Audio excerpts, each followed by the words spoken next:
those and you're out in the barnyard, dude. Whatever. Yeah.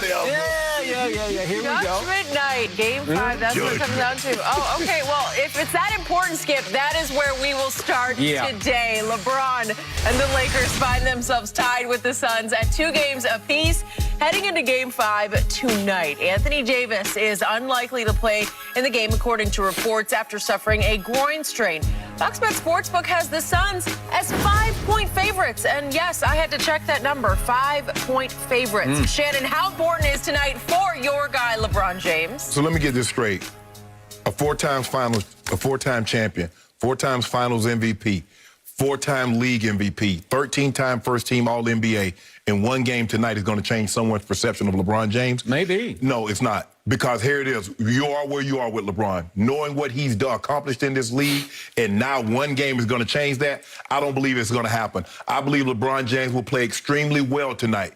Now, will that be well enough for them to win? That remains to be seen. But I expect LeBron James, although he was picking his spots, he knows now with no AD, he won't be allowed to pick as many spots. He'll have to keep it going a lot more, or a little longer than what he normally does. I don't know how much rest time. They were trying to maintain his minutes, but over the last couple of games, we've seen his minutes creep up, 37, 38, almost 39 minutes. I believe he'll be somewhere around in that vicinity, somewhere between 38 and 40 minutes in this ball game. My only concern, who's going to come along with LeBron? Who is the other guy that can give them 20? We've seen Schroeder play extremely well. Didn't play so well on Sunday.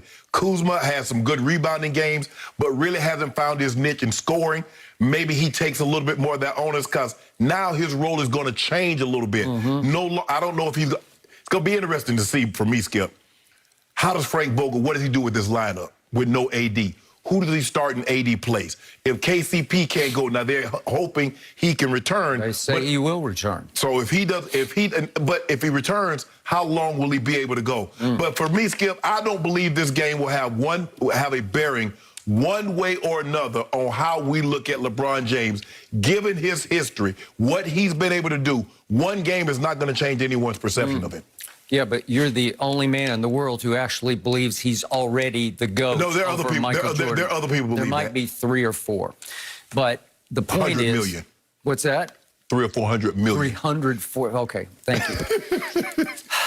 I believe that Michael Jordan is clearly and forever the GOAT. I don't believe LeBron could do anything to change that. But I will give you this.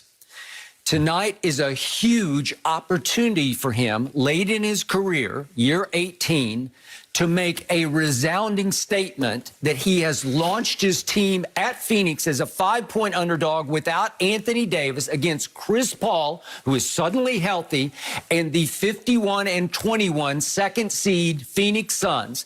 If he could pull this off tonight and it became the launching point for them to go back-to-back championships, where people sat back at the end of this playoff run and said, wow, what LeBron accomplished in year 18 is just off the charts. No one's ever done this in year 18. You know good and well they're not going back-to-back with without Anthony Davis. That's not happening. So you're writing them off, and you've got the GOAT, and you've got the best player on the planet? You keep telling me he is currently the best player on the planet. Skip, that's besides the point. The best player on the planet. Let's just say the best player on the planet is Kevin Durant. Is he winning a title without James Harden and Kyrie?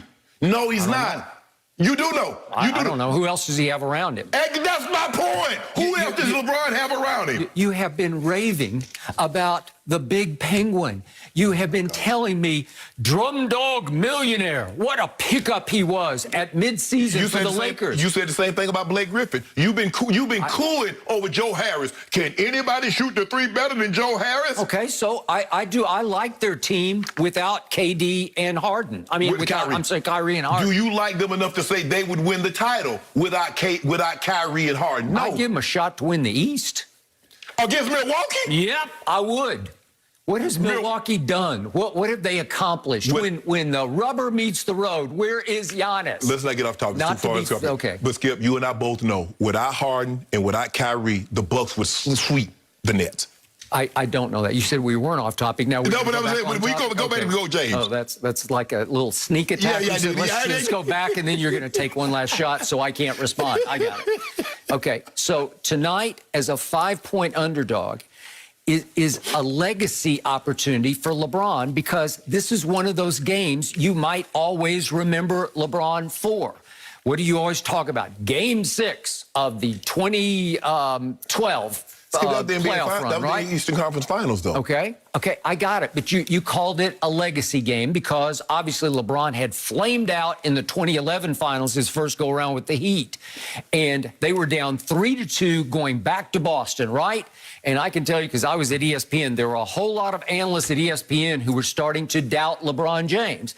And a lot of them drove over from Bristol, Connecticut to Boston, Massachusetts, just to see how LeBron performed in that game.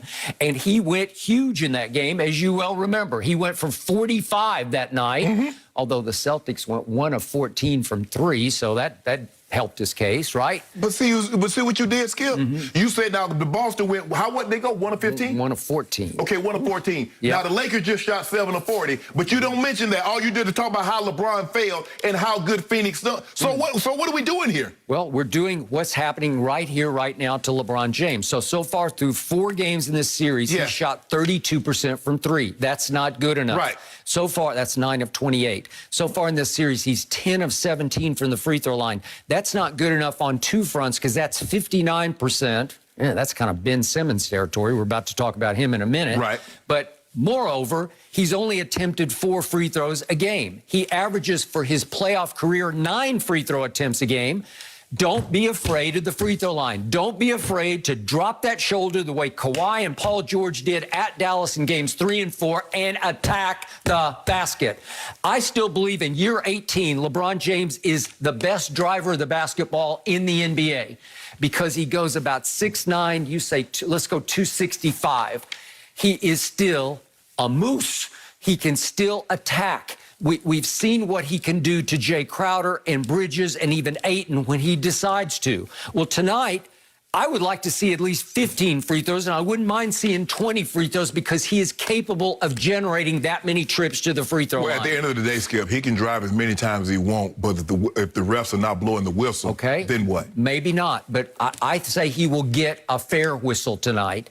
I say that, obviously, not that there's any memo sent, but referees know he's very important to the ongoing playoffs. I don't think that the commissioner or any of the owners in this league want to lose LeBron James in the first round of the playoffs. Well, if LeBron James' team doesn't play well, there's nothing the league or nothing officials can do. Okay, well, if he doesn't play well, there's nothing they can do either, because let's look at his 4th quarters in the 4 games.